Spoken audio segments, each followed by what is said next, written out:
మళ్ళీ ఒక్కసారి అంతరాయం కలిగింది కాబట్టి శ్రీరామ నామంతో మళ్ళీ శక్తిని నింపుకున్నాం. ఇక్కడ చిన్నారులు కూడా ఆకర్షితులై వారు కూడా శ్రీరామ నామాన్ని పలకడానికి ఉత్సుకతతో ఉన్నారు. వారితో అనిపిద్దాం.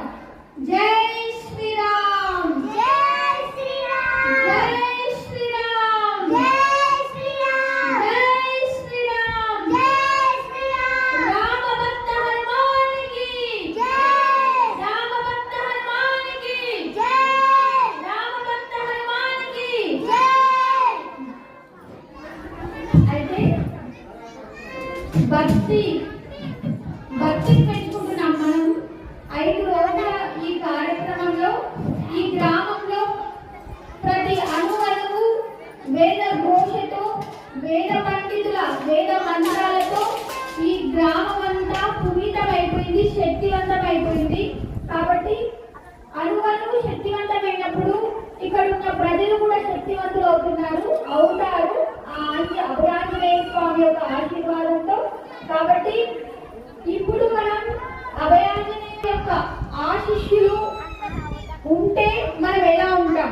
మనకు కలవాలి అభయాంజనేయ స్వామి యొక్క ఆశీస్సులు మనకు రావాలి అంటే మనం ఏం చేయాలి? ఇప్పటి వరకు హనుమంతుడికి ఇన్ని సద్గుణాలు ఉన్నాయి. సూక్ష్మ బుద్ధి ఉంది, అష్టనిధి కవినిధికి డాటా అన్నాం కదా. అంటే సూక్ష్మ బుద్ధి ఉంది, ధర్మాన్ని పాటిస్తున్నాడు, ఇతరులకు సహాయం చేస్తున్నాడు, అబద్ధాన్ని ఆడట్లేదు, నిత్యం నిజాన్ని మాట్లాడుతున్నాడు, పరులకు సహాయం చేస్తున్నాడు.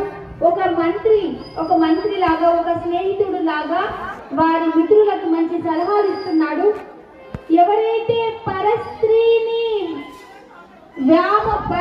వ్యామోహం ఉంటుందో వారికి తప్పకుండా మరణమే తథ్యం అనే నిరూపించిన ఈ రామాయణ గాథ ప్రతి ఒక్కరికి తెలిసి ఉండాలి.